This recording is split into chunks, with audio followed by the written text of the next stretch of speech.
Welcome back, folks. Let's continue with the awkward conversation. The stars are out. That's great now. For once a clear night. It comforts me to know that the stars will remain untouched by the blight.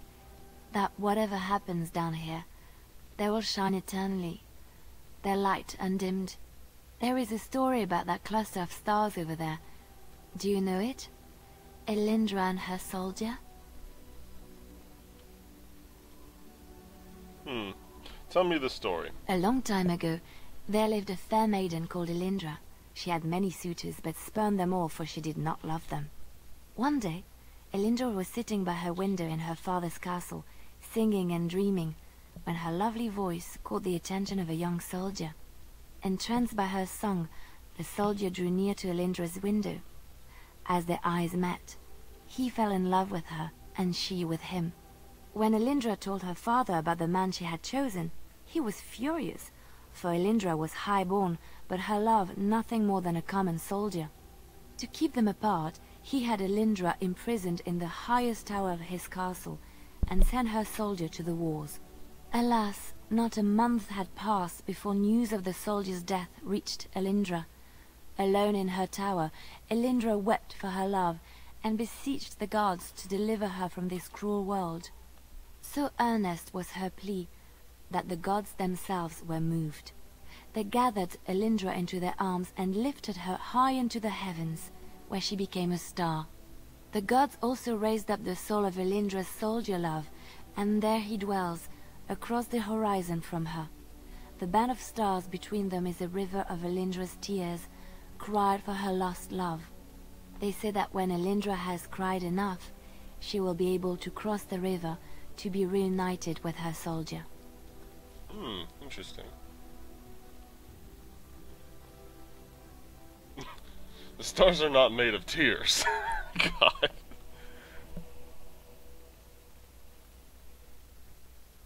What do stories always end so badly? It doesn't end so badly. It ends hopefully. Elindra will one day be with her love again. We don't know when, but she will. This story is one of my favorites. A tale of a love so great and so enduring that it defies death and moves the gods to action. Sometimes I ask myself, does such a love exist? Can it exist?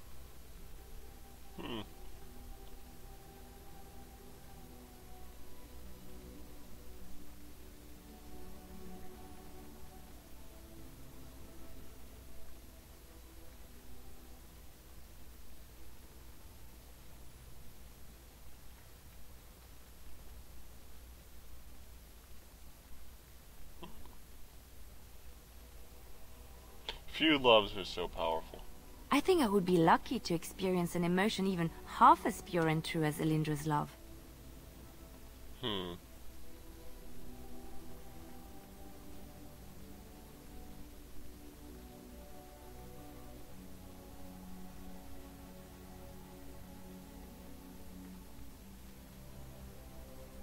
Friendship is a kind of love too. Yes, it is, isn't it? You are my friend, and I love you, but I'm not quite ready to cry a river of tears. I'm here for you.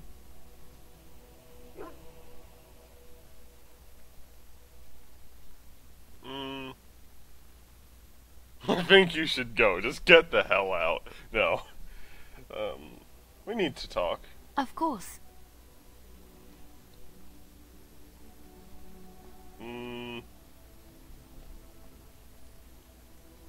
What will you do when this is all over? I have not given this a lot of thought. What will I do? We've traveled far and wide. Does it need to end?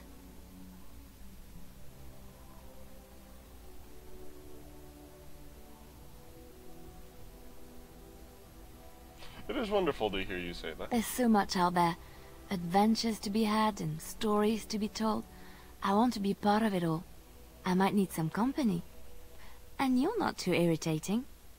You're welcome to come along if you like. Not too irritating, huh? Well then, I do have fireballs, you know.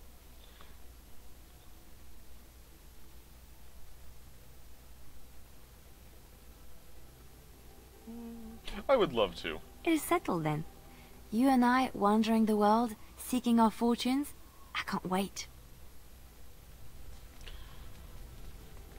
I get to burn more things, so why not? Gives me something to look forward to.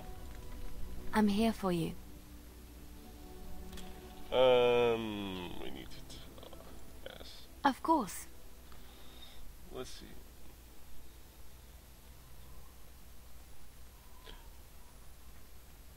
Yeah, what was someone like you doing in the town? What is meant by someone like me?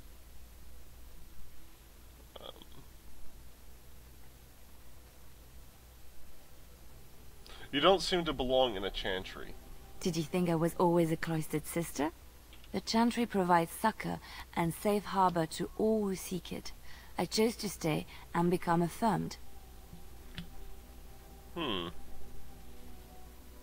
Affirmed? We affirm our belief in the Maker, in Andraste and the chant, but other than that, there are no vows taken. Ah, I see. That's fun. It's my kind of church.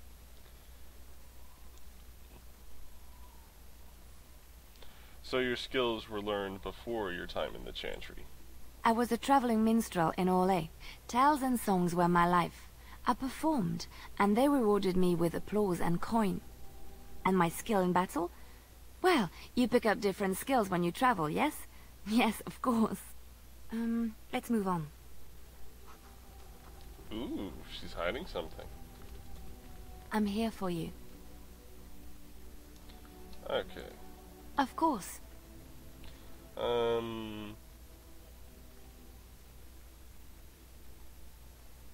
Yes, do you have any tales to share? Of course I do. I love stories far too much to keep them to myself. Everyone should be able to benefit from them, I think. Agree.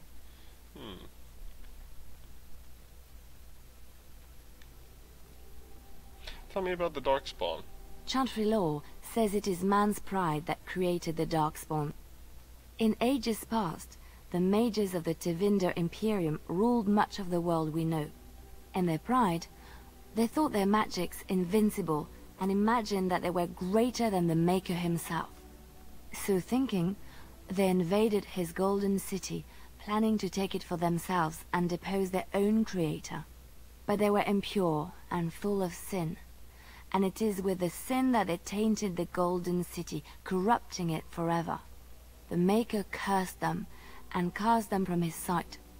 Wherever they went, they spread the taint of their sin. Any land that was touched by the taint became blighted and would suffer no life. Instead, the Darkspawn arose to torment us and remind us of our hubris. Know any stories from Orlais? Of course, Orlesians enjoy telling stories. I shall tell you my favorite tale of Aveline, the Knight of Orlais. That sounds interesting. A long time ago, a girl child was born to a farmer. He had hoped for a son, not a daughter, and so he told his wife to abandon the child in the woods. Before the cold could claim her, the baby was found by a tribe of Dalish elves who took pity on the poor mewling thing and raised her as their own. Aveline, for that is what they called her, grew strong and quick and clever under the guidance of the elves. She learned to wield the sword as well as any man, could kill a deer with an arrow at 100 paces, and was as graceful on the back of a horse as she was on foot.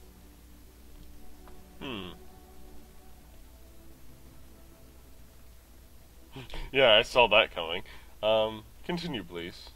Aveline's Dalish guardians saw that she could easily best any Orlesian chevalier in battle, and wanted to show the cruel humans the child they had left to die. They bestowed upon her a fine horse and armor, and sent her to prove herself to her people in the grand tourney. Now in those days, no woman was allowed to take up arms, let alone compete in the grand tourney, but Aveline kept her helmet on, and was not discovered.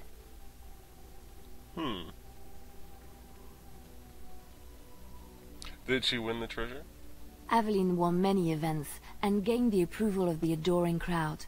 Eventually, she came face to face with the knight Kaleva in the Grand Melee. Aveline had already bested him in the joust, and Keleva was determined not to lose a second time.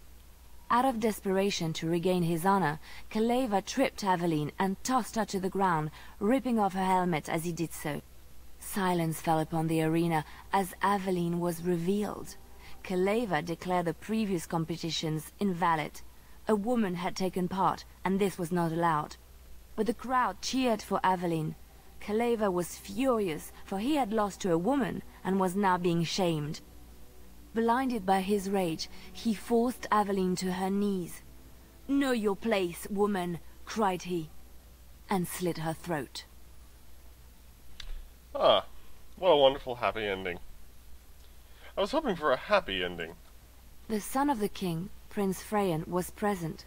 He recognized Aveline's skill and bravery and began to see the injustice done to the women in his land. When he was made king, he rewrote the laws of Orlais so that women could also become chevalier. He honored Aveline and knighted her after her death. And to this day, any female who is knighted reveres Aveline the Brave, for she is the patron of all women chevalier. Very interesting. Do you know any Ferelden legends? I know one, told to me by my mother a long time ago. It always chilled me to the bone. Maybe you have heard of Flemeth?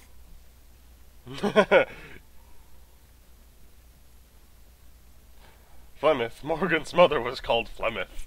Are you sure? Was she the Flemeth of legend? Flemeth, the devourer of men? Flemeth, mother of witches? Flemeth, demon-touched, who dwells in the mists?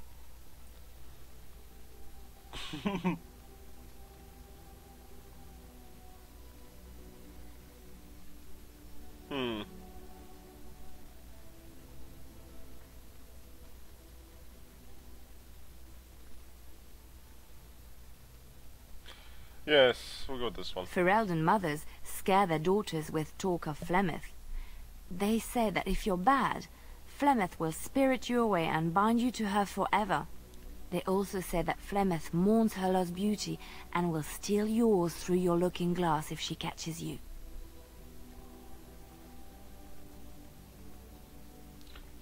Flemeth was once beautiful? Flemeth's beauty was known throughout the land. She had hair like unto a moonless night, skin as pale as winter's first snow, and eyes as beautiful and perilous as the sea. When she came of age, she came to the attention of the Lord of Highever, Conobar, and he took her for his wife. Conobar soon learned that his young bride had the gift of magic. He kept this a secret, for he feared that she would be taken from him. Flemeth stayed with Conobar for some years, and with his blessing she practiced her art. And then one day a young poet named Osen came to the castle. Flemeth was captivated by Osen's voice, and he by her beauty, and they fell in love. Ooh, the plot thickens. Flemeth longed to be with her true love, and she and Osen fled from Conobar's lands, seeking refuge in the Kokari wilds with the Chasing tribes. They lived there happily for many a year, till the day Flemeth received news that Conobar was dying and longed to see her face one last time. Flemeth's heart swelled with pity for the man who once was her husband, and begged Osen to return to Conobar's side with her. But when Flemeth and Osen entered Highever, they were captured by Conobar's men, and Osen was slain in front of Flemeth's eyes. Flemeth was imprisoned in the highest tower of the castle, there to await Conobar's judgment on her. Distraught at the loss of her love, Flemeth plotted revenge against her husband. She summoned a fey demon, intending for it to wreak vengeance on Conobar. But a spell went awry. The demon possessed Flemeth. Turning her into an abomination, the halls of the castle ran red with blood as Flemeth slaughtered Conobar and all his men. The last of Flemeth's humanity melted away, and at dawn she stole back to the wilds to plot and scheme for 100 years. They say she took to her side many Chasing men, and with their help, begat her daughter witches, who even now prowl the dark places of the Korcari wilds. Very interesting.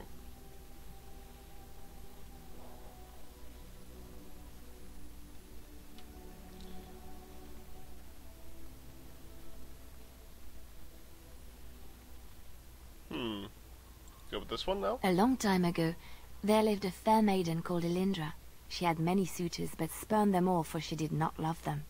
One day, Elindra was sitting by her window in her father's castle, singing and dreaming, when her lovely voice caught the attention of a young soldier.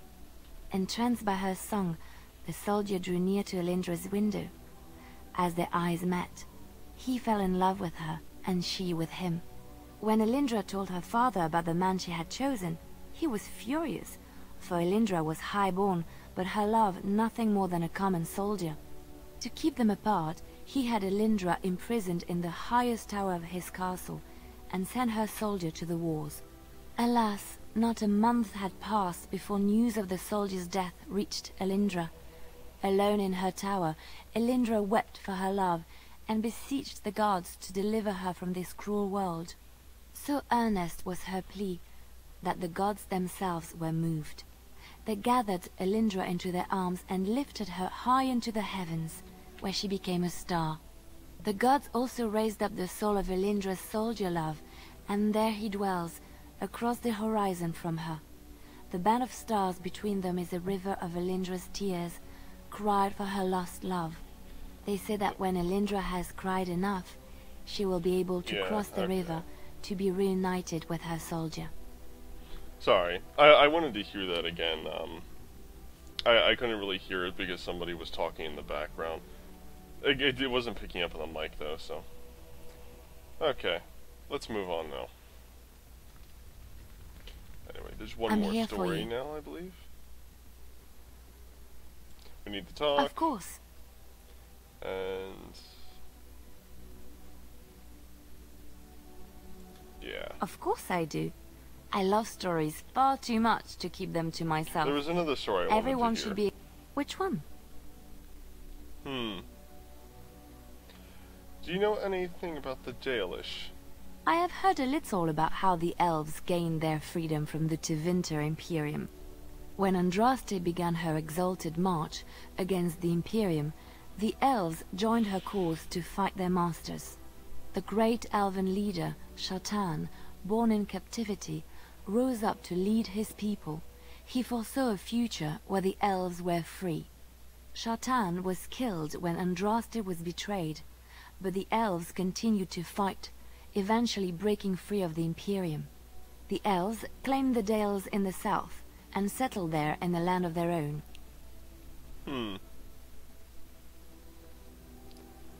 It didn't last. The elves lived in the Dales for centuries.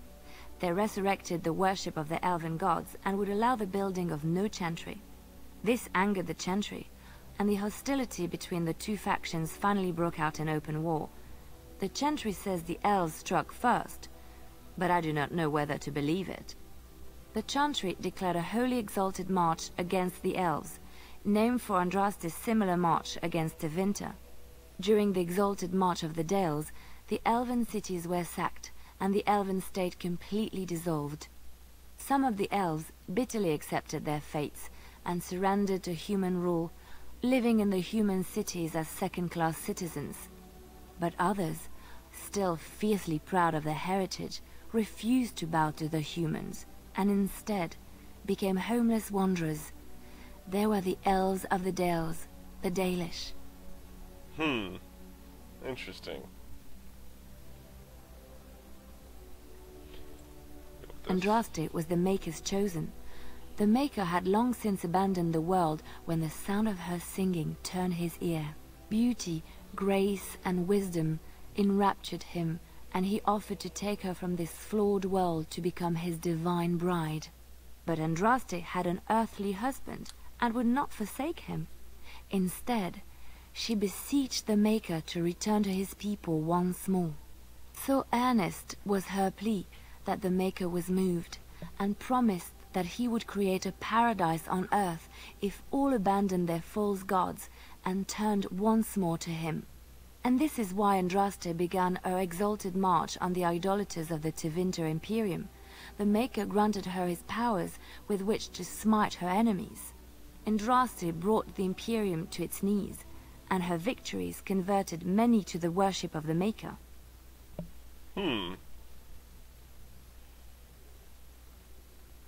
How did Andraste die?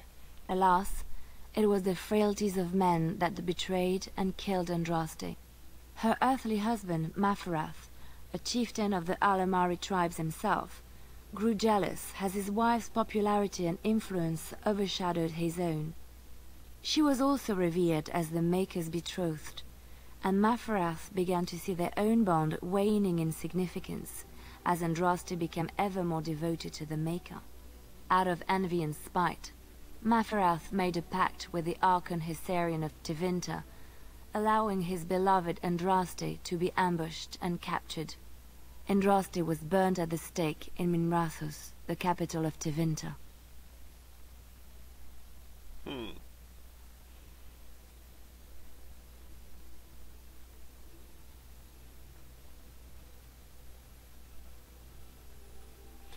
Why did the Maker not save her with his power?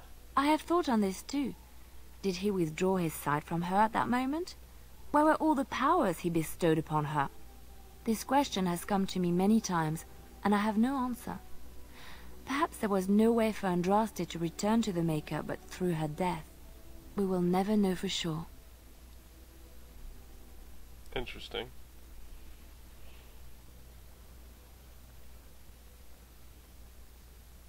Okay, let's move on. I think there's... Oh, oops. I'm here for you. Of course. Of course I do. I love stories far too much to keep... Which one? No, okay, I guess that's it. It will come to you soon, I'm sure. Okay, never mind. Well, yeah, we have enough time to talk to one more person a little bit. You know who we'll talk to? We'll actually talk to this guy back here. The Templars of the Chantry stand ready, Grey Warden. Do you need anything? There are always areas to improve on, Grey Warden. The most useful for my talents are runes. Okay, so with this guy, every time you get a faction on your side, another NPC will appear here, and they'll request items. Now, if you turn in the items to the supply chest, you will actually get experience back. Now, there's a couple tricks you can do with the elves. Is you can make potions, sell them, and then buy potion ingredients, and then actually give the potion ingredients to the chest, so you could essentially get an infinite amount of EXP that way. Which is fairly interesting, I think. So, it's something to keep in mind if you do that. It's easy to do. Just requires a lot of running back and forth. Okay, I think we'll talk to this guy next, but I think we're going to cut the part here. I will see you guys in the next episode. Thank you all for watching. Goodbye.